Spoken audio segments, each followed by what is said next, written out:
வணக்கம். கடந்த ஒரு சில மாதங்களில் தமிழகத்திலே தொடர்ந்து பல்வேறு பிரச்சனைகள், குறிப்பாக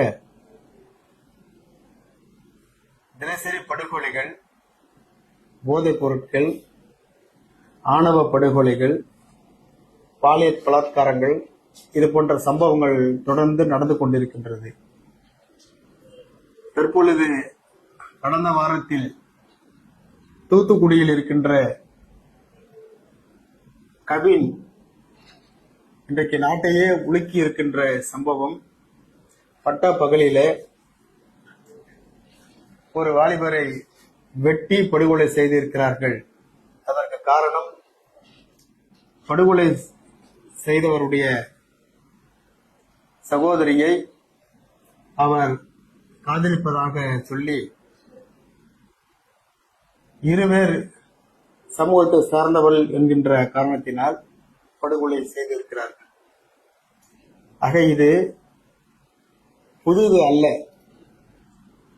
இதுவரையில் 2021 இன்று வரை கணக்கெடுத்துக் கொண்டால் ஆணவ படுகொலைகள் எண்ணில் அடங்கா இருக்கின்றது. ஆகவே இதையெல்லாம் நாம் கண்டிக்கின்ற வகையிலே அரசுக்கு கவனத்தை ஈர்க்கின்ற வகையிலே தொடர்ந்து இளைஞர்கள் ஆணவ படுகொலை செய்யப்படுவதை கண்டித்து, இன்றைக்கு நடந்திருக்கின்ற கவினுடைய படுகொலைதான் கடைசியாக இருக்க வேண்டும் என்கின்றதோடு தமிழ்நாடு அரசு உடனடியாக சட்டமன்றத்தை கூட்டி ஒரு புதிய சட்டத்தை, ஆணவ படுகொலையை தடுக்கின்ற சட்டத்தை உடனடியாக நிறைவேற்ற வேண்டும் என்று புரட்சி பாரதம் ஏற்கனவே சட்டமன்றத்திலும் அதேபோல் விழிக்கண் கூட்டத்திலும் நாம் சொல்லி இருக்கின்றோம். அதை அரசுக்கு மீண்டும் நினைவுபடுத்துகின்ற வகையிலே வருகின்ற 8ஆம் தேதி தமிழ்நாடு முழுக்க இருக்கின்ற மாவட்ட தலைநகரங்களிலே புரட்சி பாரதம் தொண்டர்கள் இந்த ஆணவ படுகொலையை அரசினுடைய கவனத்தை ஈர்க்கின்ற வகையிலே அவசர சட்டம் பிறப்பிக்கப்பட வேண்டும் என்று இந்த போராட்டம் நடைபெற இருக்கின்றது.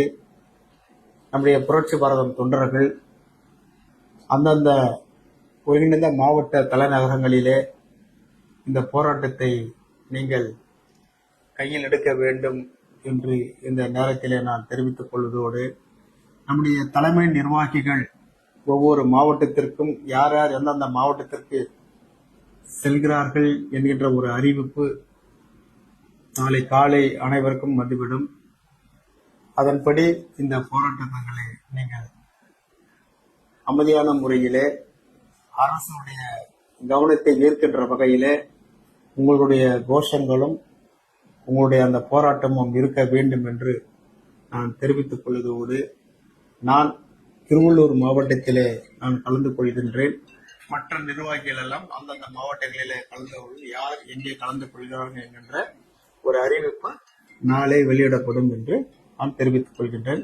இந்த போராட்டமானது எதிர்காலத்திலே இது போன்ற சம்பவங்கள், ஆணவ படுகொலைகள் நடைபெறாத வண்ணம் அரசு இந்த போராட்டத்திற்கு பிறகு உடனடியாக இந்த சட்டத்தை உடனடியாக நிறைவேற்றுவார்கள் என்று நாங்கள் எதிர்பார்க்கிறோம். நன்றி.